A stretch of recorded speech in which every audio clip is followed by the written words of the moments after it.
Right, welcome back, and definitely this is the first visit by President Abdel Fattah al-Sisi to Qatar after the visit of the Qatari Emir to Egypt in June. And to highlight this visit, we have with us over the phone Ambassador Gamal Bayoumi, former Assistant Foreign Minister. Good afternoon to you, Your Excellency. Good afternoon, how are you? I'm fine, thank you so much. And we're speaking about this visit. This is, as I said, the first visit by President Sisi since assuming office to Qatar, after the visit of the Qatari Emir to Egypt in June. I can't hear any word of you. Okay. Is there any way to raise the voice? I will try. So, again, this is the first visit by President Sisi to Qatar. Yes. After the, it comes after the visit of the Qatari Emir to Egypt in June. And definitely it comes after or to respond for the invitation of the Qatari Emir. Your reading to the visit? Yes, reading that is one more step in a long journey. The Arabs in Egypt are in sort of very intensive consultation since we were preparing for the Jeddah conference between the 9 Arab leaders and the President of the United States. There I can consider that it was a story of success where we could establish an Arab organized position that makes the American president change his offer, because he was asking us to make a sort of NATO to confront the wrong enemy. And we refuse to accept this wrong enemy.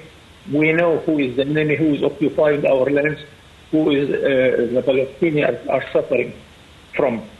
So he started to talk about solving the Palestinian problem. Here and after that, we have several meetings in Al-Alamein, in Cairo, in several countries our president went to visit. And now this is very important visit because it shows that whatever the problems between the Arabs and the Arab countries, we can solve it easily. We cannot tolerate a long disagreement with any Arab country. The good thing that while we were in some trouble in the Egyptian and the Arab-Qatari relations, our economic and trade relations continues like it should be. The Qatar investment in Egypt is one of the largest investments. You can see it quite obvious in the largest and the biggest hotel on the River Nile. The National Bank of Qatar is still working in Egypt. Egyptians living in Qatar and working to help Qatar for its economic development are still there. They are treated quite well. So we can build on that, and thank God that we have very wise leadership on both sides, that they already come to a couple of meetings, bilateral meetings. So I am sure that this is another story of success for the Arab relations, that we couldn't at all make long history of disagreement. The Arabs can easily make good stories of success concerning their cooperation. Your Excellency, this visit comes, as you said, respectively, as a culmination for the intensive discussions that took place before between both countries until the highest level, or the visit of the Emiri or of the Qatari Emir to Egypt in June, and his invitation to President Sisi to Qatar this past week.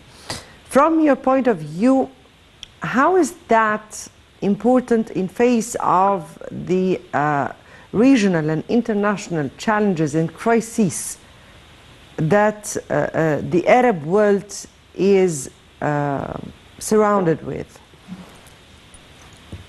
As a diplomat, I am happy to restore what we call the diplomacy of airports and the summit diplomacy. We have our tools of diplomacy, which are ambassadors and an experience level, but we were lacking the presidential level for 20 years before the revolution.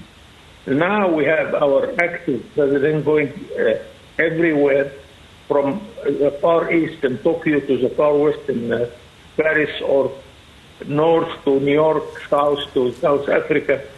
And he's covering all these activities quite well.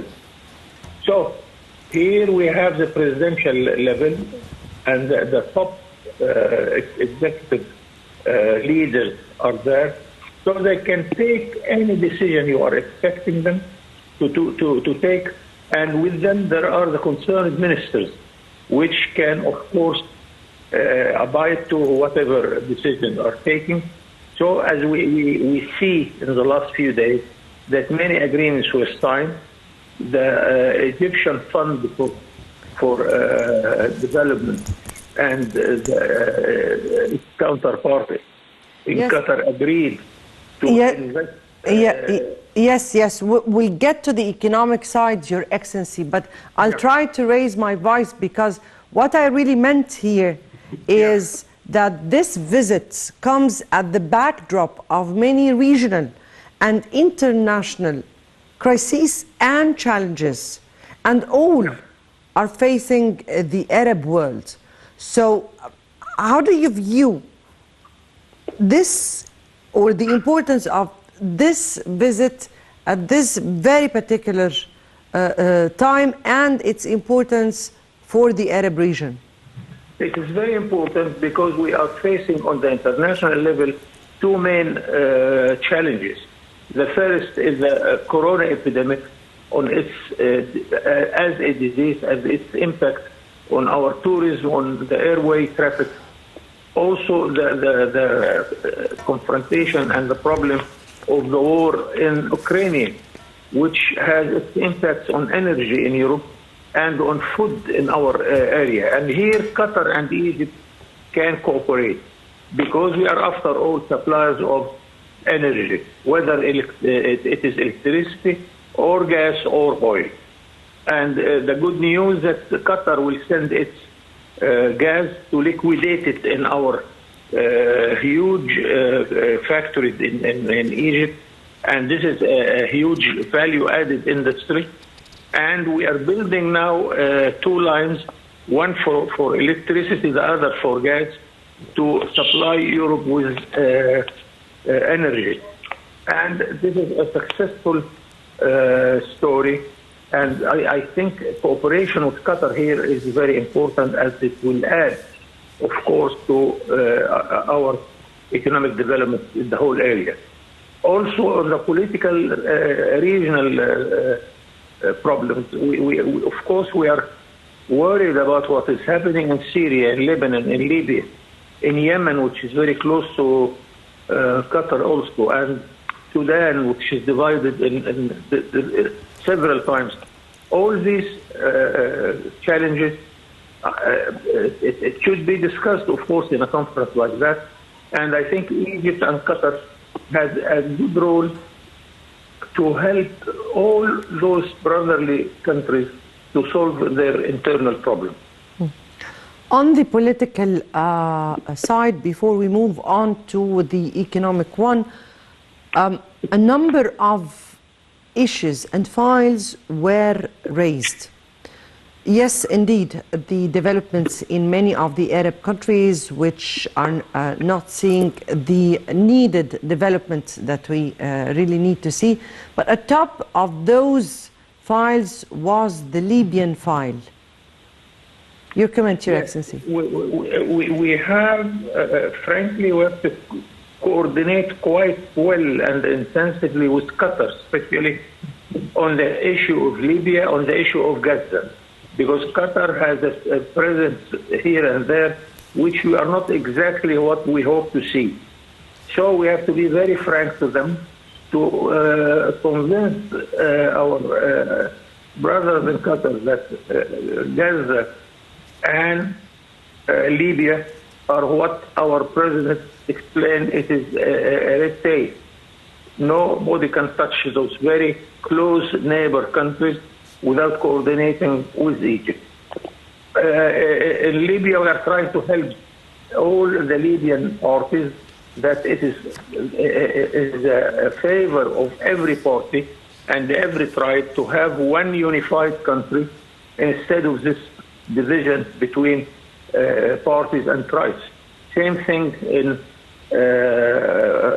Gaza, where Fatah reduced the aim of the Palestinian question from a Palestinian state with Jerusalem, the capital of the state, that they are aiming to establish an Islamic small emirate in Gaza.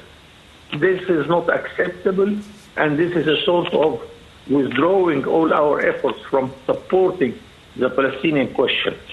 With all frankness, these two problems must be discussed, and I am quite sure that Egypt has a very obvious stand and position, which we have make our Qatari brothers aware about it. And this is not a joke at all. This is in the internal, in the deep heart of our national security. More than the regional challenges that we are facing, including the states or the situation or the developments in many of the Arab states, we also have the international arena. And the international arena now is actually very challenging. And the developments that are taking place throughout the whole world are very challenging to the Arab world. So how far can how far would that relation help boost the Arab world confront those challenges? I'm speaking about the international challenges. We have here some good opportunities and very strong challenges. And of course, as long as we are cooperating, as long as we are discussing those challenges, even if it is strong challenges, but it will be easier to face it in a collective way.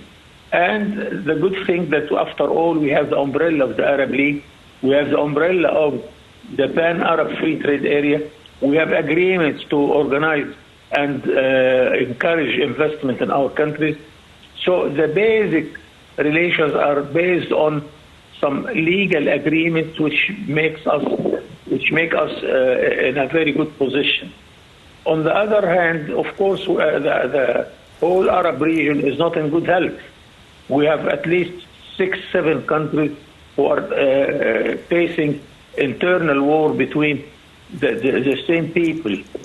So, and as we mentioned, on the international level, we have the energy problem, we have the food problem, we have the epidemic of corona. All these, we have to face it collectively. And as long as we succeed to act collectively, I think this will be easier or much easier to face all these challenges. The whole world is not in good health, neither the Arab world, and we have to confess that it is a big challenge, that we have to stand on our feet and work much more efforts in order to see much more peaceful world, much more peaceful Arab world. Mm. Now, we are speaking here as the president came home, and there were statements by the presidential spokesman, Ambassador Bassam Radi, who said that the visit is a culmination of intensive discussions. And we're speaking about intensive discussions of around more than 7 rounds of negotiations over the past year that culminated in the Al-Ula Declaration. And both sides expressed their keenness to strengthen the relations between both sides.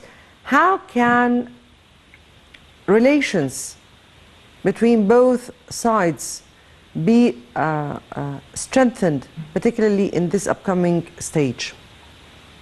Or, of course, such meetings, which is, as you rightly said, very intensive consultations, it will bring a common position, which will be a good example to others to join us. I am quite sure that the whole Arab Gulf state will join us. We are preparing for Algeria Arab Summit. Algeria will be with us, of course. Morocco is in the same fold. Tunisia is in the same fold. So we are giving one good example that these consultations and these sorts of cooperation in all fields can bring very good results for the whole Arab world. So let us wait. Also in November, we shall have 2 very important events. One at the beginning of the month in Algeria, where 21 Arab leaders will be there. Then we shall have the COP 27 in Sharm el-Sheikh for the environment, because here we need much more than the Arab efforts. We want the whole developing world to gather and to have to stand in a common position against those who are making our environment not very good. So it is always many circles which combine our foreign policy and foreign relations with the whole world and the regional ones also. If we speak about the Arab world and how important is it for Egypt and all the Arab world to maintain their strong relations, and part of the Arab world would be definitely Qatar.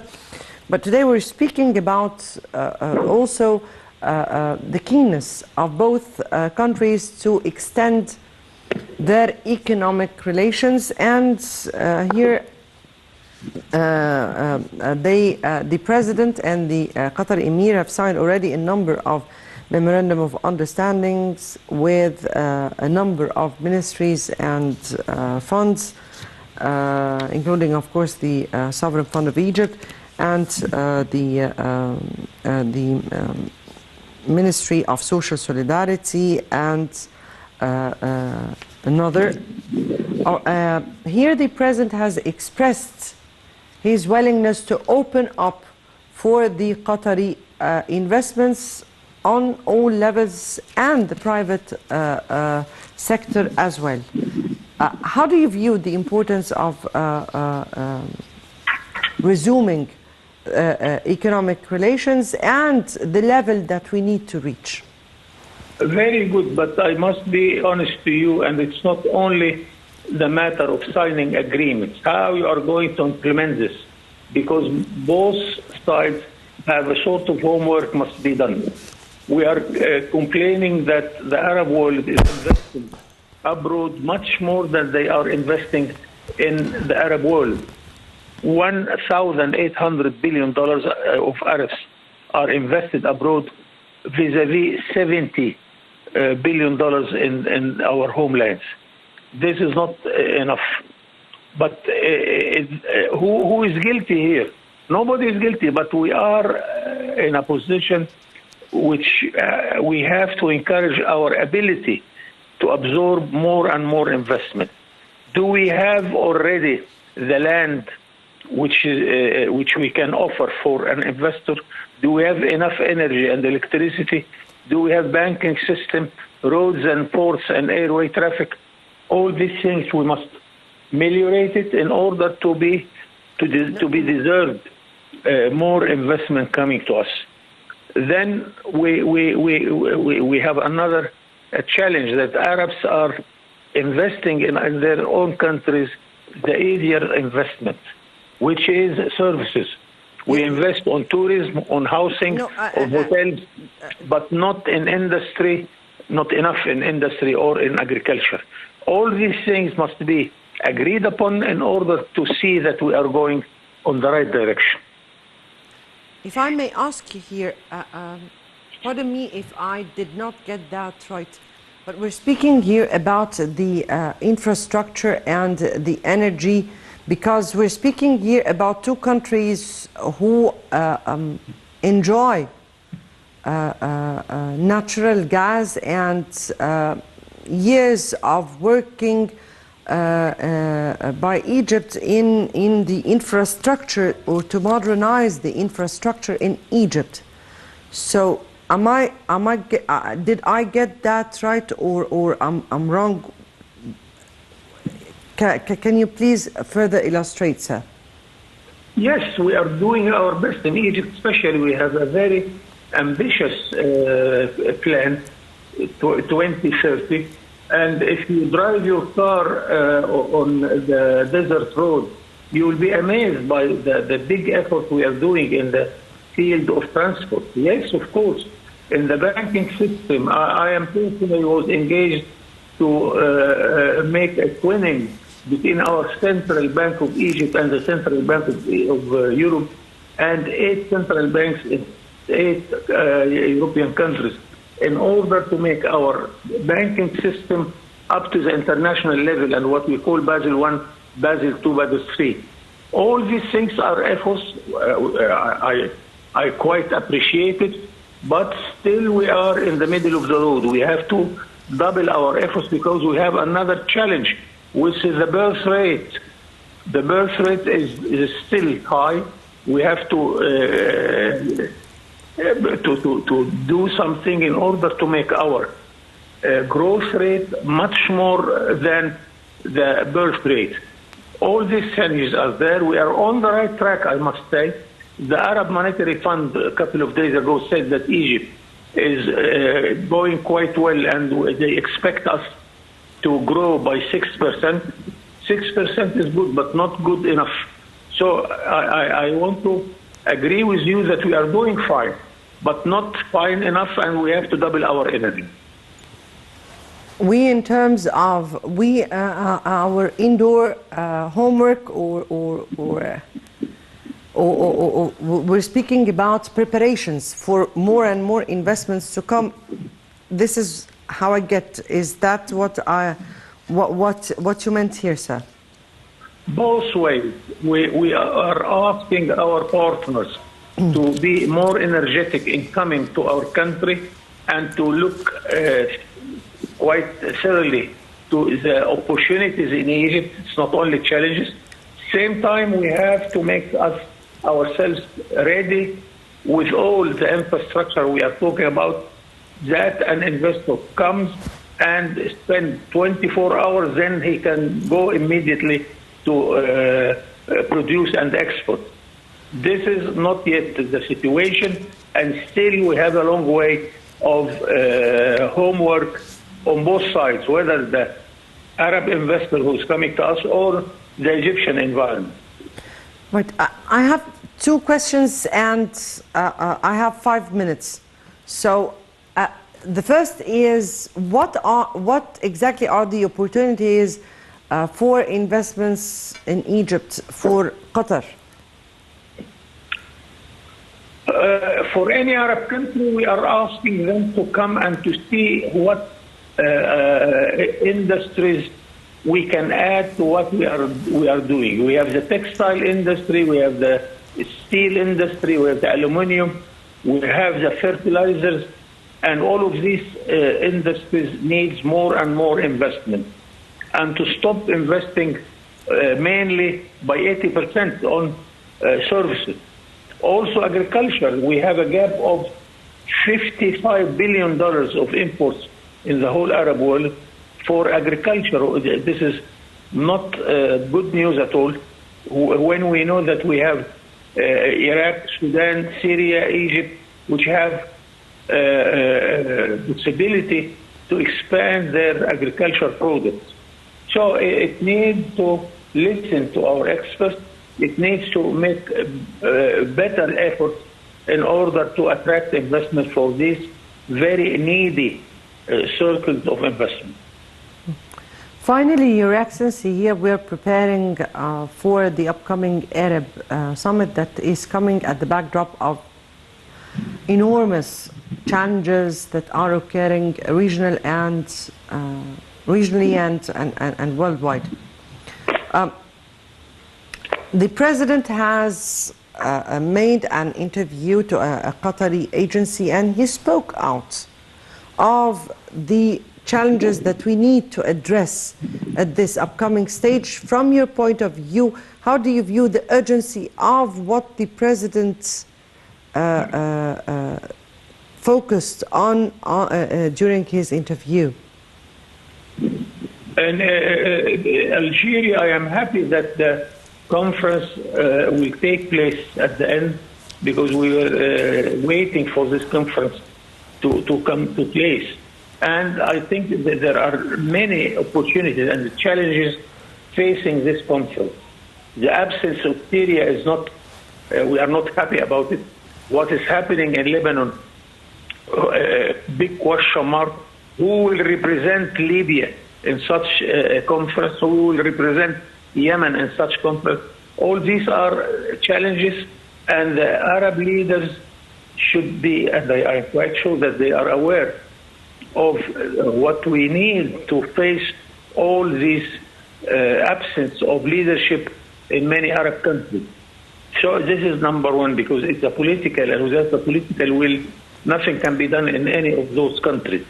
Then it comes to economy, and we have the pan-Arab free trade area, which is going quite well, but still Arabs are not producing most of their needs. We import 70% of our needs, which we do not produce at all. Mainly in the machine industry, we don't produce machines. In the transport industry, we do not produce any means of transport. And third is agriculture. We have to concentrate on it. I am saying this, and I am sure that all of these facts are quite obvious to our leaders, but I hope that our executive bodies can understand it and can deal with it with all energy in order to face it and to come with good results, inshallah, in the near future. Yes, very much indeed, Your Excellency, and we are very much in anticipation of such an important Arab summit that will need all the Arab parties to come together for the challenges that the region is really facing. Your Excellency, Ambassador Gamal Bayoumi, former Assistant Foreign Minister, thank you so much for being with us today and for your input here. And I guess that brings us to the end of this episode. Next Saturday would be another important Arab file. Until then, goodbye.